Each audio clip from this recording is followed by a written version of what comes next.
It's so strange that we live in this information age and we're not getting a lot of information. Well, it's so much information that you have to isolate yourself You have in a to bubble in order to be able to sift process through it. It's kind of like flour sifter. You have to sift through it and find what's. Well, that's its own. I can go on for days about that. Yes, but like. But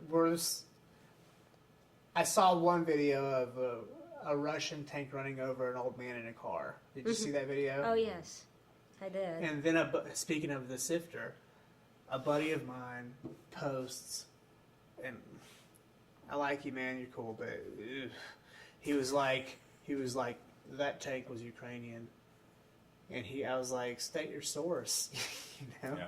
And he gives me this podcast called X22, and I'm like, and I go to that podcast, and like, it's a lot of Trump stuff, and I'm like, ooh. And I'm cool, whatever, you know. I don't necessarily demonize Donald Trump, but I don't think he's a savior either. I think he's a selfish actor, and he wants power, and he wants people to respect him, identically to Putin. Like, that's how Putin acts. Yeah. And something interesting happening here in the States. And you can see this polarization with my sister and I. My sister's a staunch Democrat. I'm not a Republican. I guess, a libertarian, but I'm independent. And my fear is that communism will come to us from the left based on the wokeism. And her fear was strictly Donald Trump wants to become a dictator just like Putin. And it's a valid concern. Yeah, it's just a little more complicated than that, I guess. Tell me how. Well, in U.S., there's more.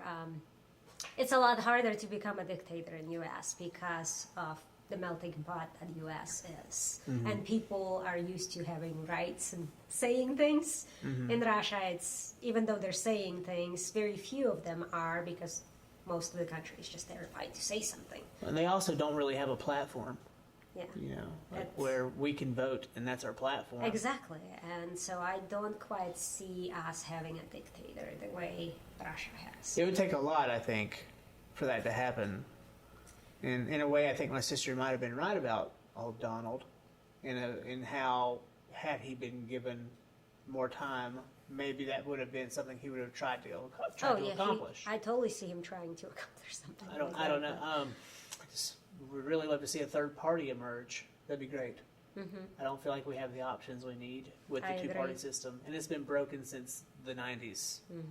Well, really, it's been broken a lot longer than that, but since I can remember, it's been broken. I remember in my 5th grade election, I voted in the 5th grade in my faux election in school, and I voted for Ross Perot.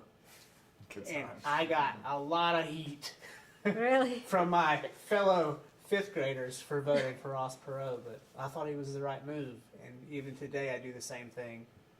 So, yeah. And I selfishly would vote for like Gary Johnson, even though I knew he wasn't like the right move. But it was a protest vote, and then in the last election, I was like, I gotta vote for Joe Jorgensen. And it's not because I'm libertarian. I'm not staunch about my libertarianism. It's that I just would like another option. And so a lot of people would, I think. It's going to take someone really popular running in a third-party independent status for it to work, like The Rock or Rogan. I was just thinking, like, it'd have to be The Rock. Tulsi Gabbard could probably pull it off. Tulsi Gabbard could do it, but she wouldn't win. No. But she would pull a lot of the vote. And that's really the win. If she could pull 30% of the vote away just to completely break up the two-party monopoly or biopoly or whatever you call that. Yeah, then then we would see something else come of that. And then her predecessor would probably win. It takes time for that to happen. It does.